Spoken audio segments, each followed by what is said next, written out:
अंधकार, चारों ओर गहरा अंधकार। आकाश में ग्रह नक्षत्र अपनी गति बदल रहे थे। हवा भारी हो चुकी थी, जैसे कुछ बहुत भयानक होने वाला हो। देवलोक में अचानक हलचल मच गई। इंद्र, वरुण, अग्नि सब एक ही दिशा में देख रहे थे। एक विशाल काला धुंधल का ब्रह्मांड के एक कोने से फैल रहा था। वह जाग रहा है। एक देवता कांपती आवाज में बोला। हजारों वर्षों से बंद एक गुफा के अंदर लाल आंखें धीरे धीरे खुलती हैं। भारी सांसों की आवाज और फिर एक डरावनी हंसी। हा हा हा। काल राक्षस वापस आ चुका था। उसकी शक्ति इतनी प्रबल थी कि धरती कांपने लगी, नदियां उफान मारने लगी। अब कोई मुझे नहीं रोक सकता। अयोध्या नगरी पूरी तरह शांत और सुंदर थी। लोग खुश थे। राजा वीरेंद्र न्यायप्रिय थे, लेकिन महल के अंदर एक दर्द था। राजा और रानी के पास कोई संतान नहीं थी। रानी कौशल्या मंदिर में रो रही थी। हे देव, हमें एक संतान दे दो। राजा ने एक विशाल यज्ञ करवाया। हजारों ऋषि मुनि उपस्थित थे। आकाश में मंत्रों की गूंज थी। अचानक आकाश से एक तेज प्रकाश नीचे उतरा और एक आकाशवाणी गूंजी। धर्म की रक्षा के लिए एक दिव्य आत्मा जन्म लेगी। पूरा वातावरण शांत हो गया, लेकिन सभी समझ चुके थे कुछ बड़ा होने वाला है। महल में एक रोशनी फैल गई और रानी ने एक पुत्र को जन्म दिया, आर्यवीर। जन्म लेते ही उसके शरीर से हल्की स्वर्ण आभा निकल रही थी। एक साधु ने उसे देखते ही कहा, यह बालक साधारण नहीं, ये स्वयं धर्म का रक्षक है। आर्यवीर बचपन से ही अलग था। जहां बाकी बच्चे खेलते थे, वो ध्यान करता था। जहां लोग डरते थे, वो मुस्कुराता था। एक दिन एक घायल पक्षी गिरा।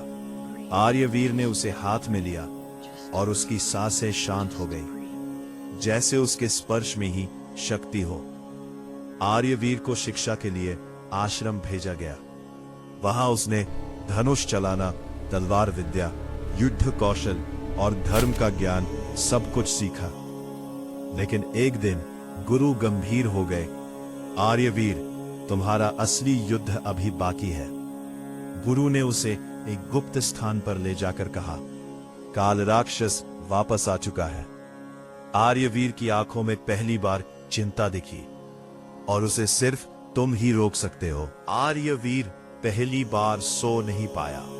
उसके मन में सवाल थे, क्या मैं सच में उसे हरा पाऊंगा? क्या मैं इस दुनिया को बचा पाऊंगा? लेकिन तभी एक आवाज आई, तुम्हें डरना नहीं, तुम धर्म हो। काल राक्षस ने अपनी शक्ति बढ़ानी शुरू कर दी। उसने एक पूरा गांव जला दिया। लोग चिल्ला रहे थे। आकाश लाल हो चुका था और वो हंस रहा था, अब कोई मुझे रोक नहीं सकता। आर्यवीर अब जान चुका था, उसका जीवन अब बदलने वाला है। एक ओर धर्म का रक्षक, दूसरी ओर अधर्म का राजा, और टकराव अब तय था। सूरज उग चुका था, लेकिन आर्यवीर के मन में अंधकार था। आश्रम के बाहर खड़ा था, आकाश की ओर देख रहा था। क्या मैं सच में उस राक्षस का सामना कर पाऊंगा? तभी गुरु पीछे से आए। जब धर्म पर संकट आता है, तो सवाल नहीं, संकल्प काम आता है। गुरु आर्यवीर को एक गुप्त स्थान पर ले गए। घने जंगल के बीच एक प्राचीन मंदिर। वहां एक दिव्य अग्नि जल रही थी। ये तुम्हारी असली परीक्षा है। आर्यवीर ने ध्यान लगाया। अचानक उसके चारों तरफ प्रकाश फैल गया। उसके शरीर से करने लगी। अब उसकी दृष्टि बदल चुकी थी। वो दूर तक देख सकता था।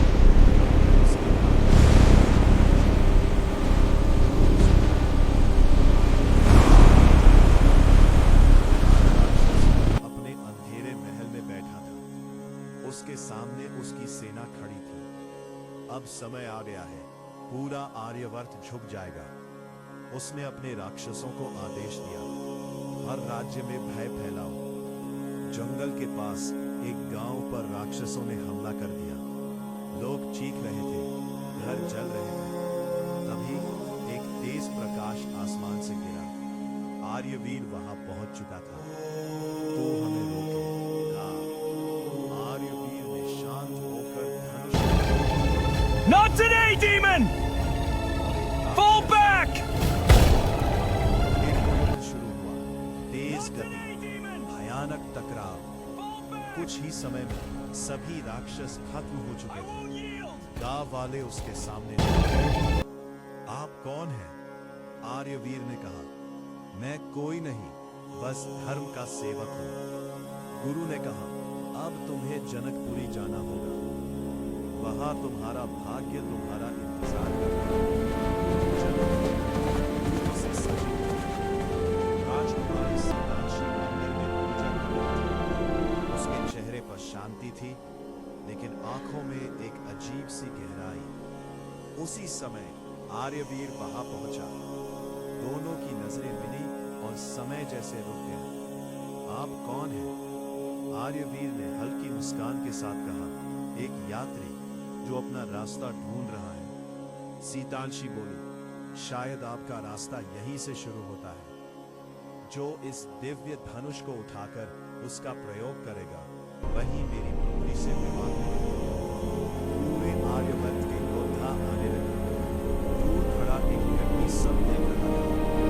कोई साधारण व्यक्ति नहीं था, राक्षस का गुप्त दूत था। अब खेल और दिलचस्प होगा।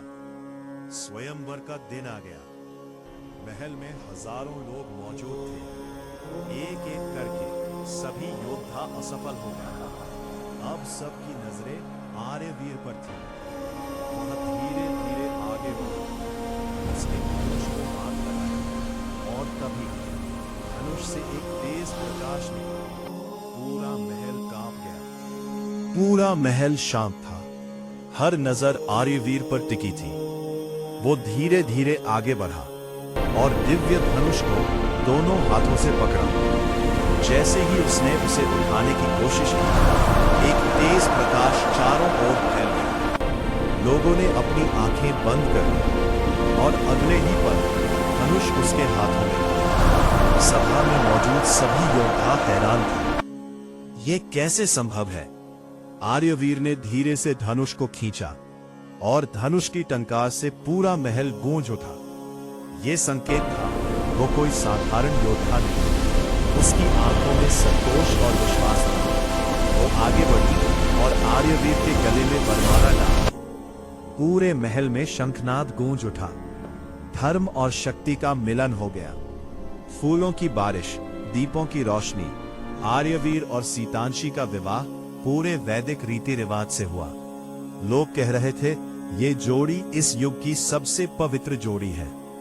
लेकिन उसी खुशी के बीच एक छाया सब कुछ देख रही थी। काला राक्षस का दूत। उसने धीरे से कहा, अब समय आ गया है खुशी को दुख में बदलने का। आर्यवीर और सीतांशी अयोध्या लौटे। पूरा राज्य उनका स्वागत कर रहा था। राजा वीरेंद्र गर्व से मुस्कुरा रहे थे। एक रानी जो आर्यवीर से ईर्ष्या करती थी, कालाराक्षस के दूत के प्रभाव में आ गई। उसके मन में लालच और डर भर दिया गया। अगर आर्यवीर राजा बन गया तो तुम्हारा पुत्र कभी राजा नहीं बन पाएगा। रानी ने राजा से 2 वरदान मांग लिए। उसका पुत्र राजा बने, आर्यवीर को 14 वर्षों का वनवास दिया जाए। राजा वीरेंद्र स्तब्ध रह गए।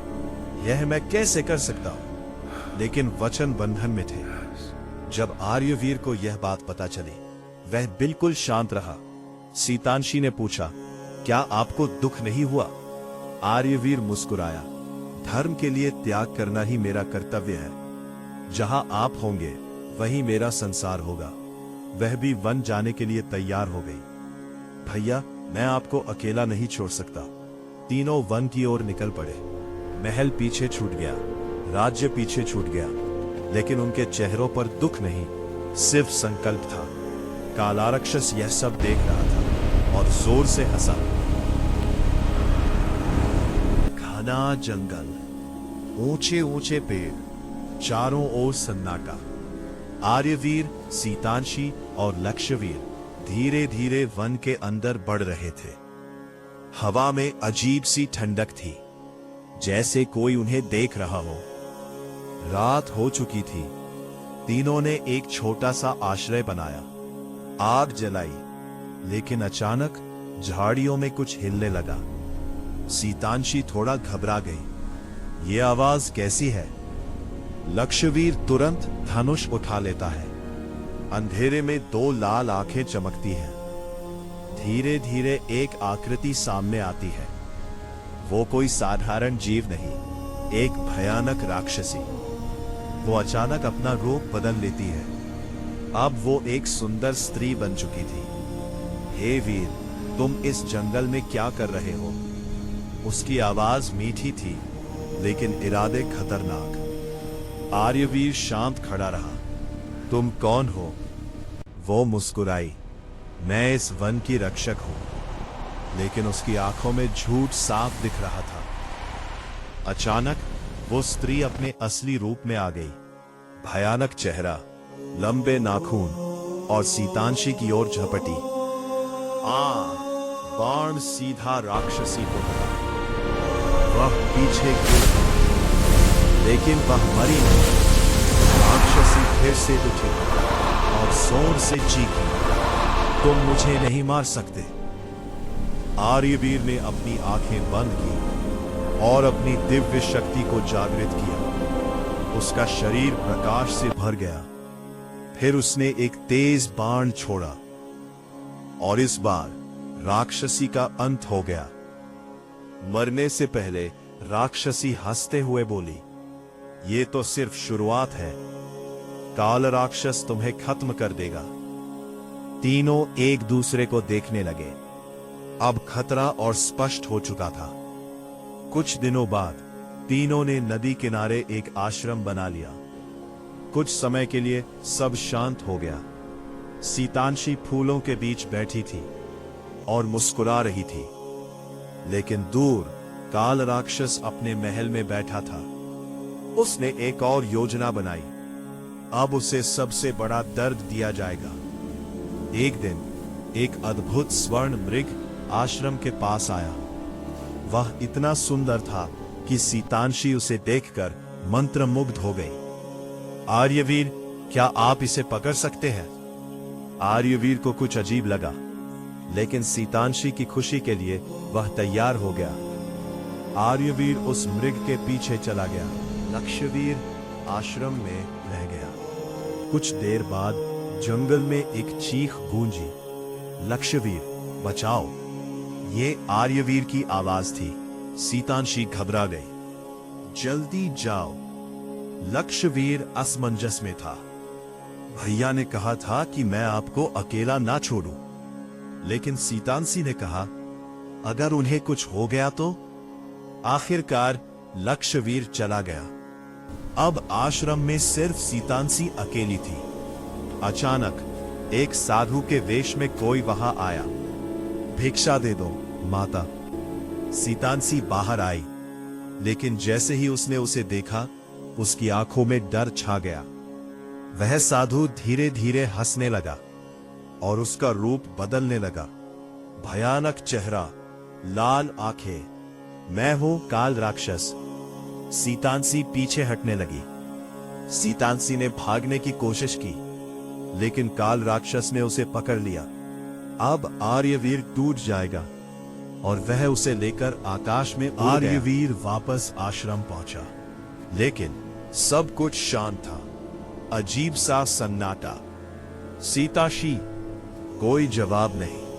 उसका दिल तेजी से धड़कने लगा। उसे जमीन पर टूटे हुए फूल, बिखरे हुए कदमों के निशान दिखे और फिर एक गहना, सीतांशी का। आर्यवीर के हाथ कांपने लगे। नहीं, ये नहीं हो सकता।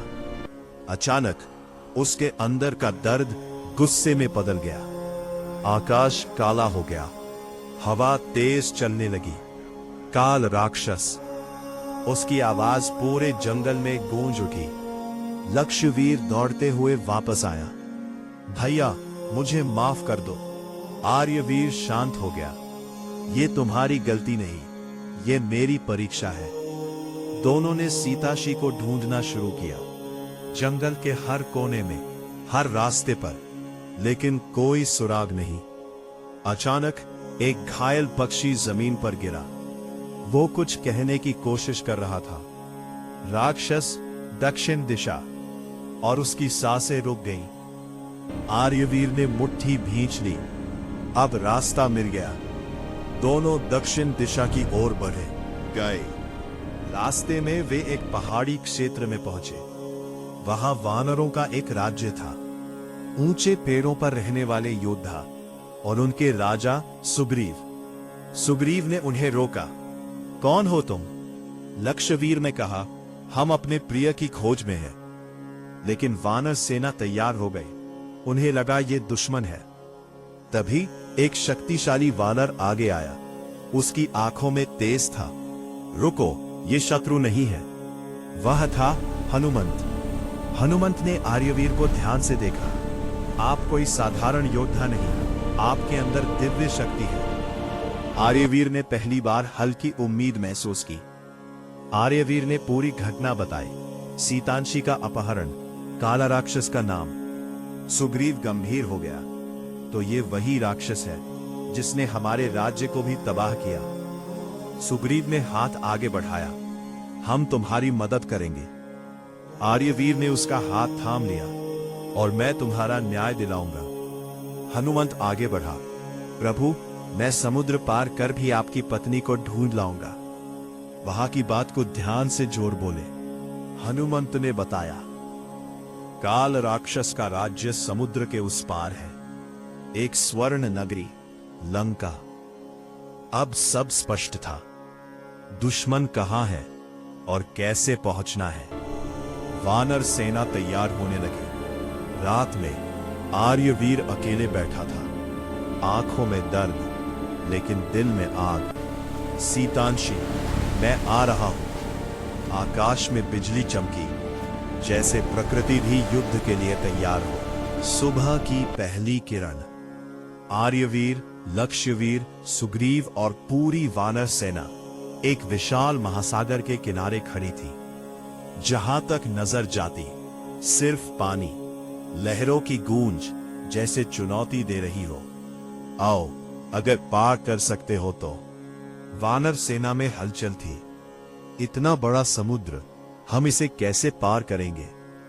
सुग्रीव भी चिंतित था, लेकिन आर्यवीर शांत खड़ा रहा। उसकी नजर दूर क्षितिज पर थी। तभी हनुमंत आगे आया। उसकी आंखों में आग थी।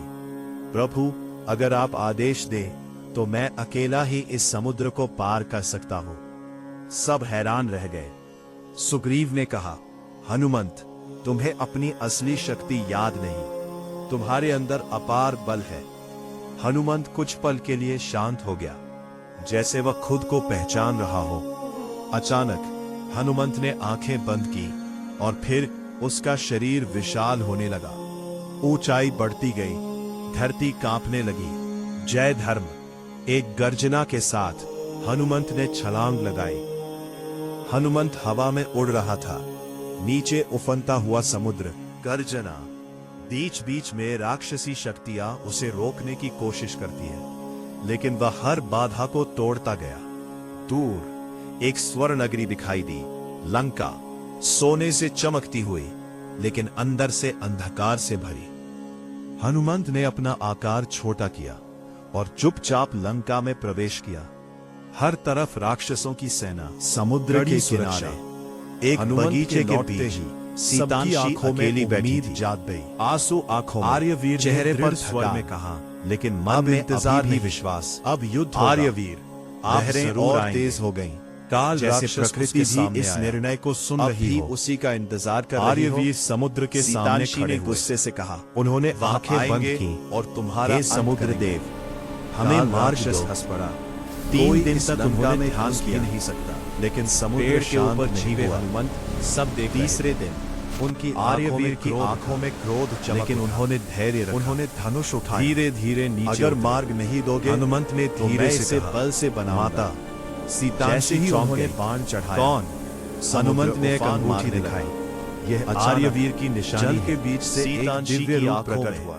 आंसू आ गए। क्षमा करें, तो वह हे सच में धर्मरक्षक, आ रहे हैं। मैं हे, आपके मार्ग में हनुमंत बाधा मुस्कुराया। नहीं बनूंगा। हाँ, समुद्र और ने बहुत रास्ता जल्द दिखाया। हे, पत्थरों का सीतांशी ने सेतु कहा, बनाइए। उन्हें वही कहना आपका जल्दी मार्ग आए। बनेगा।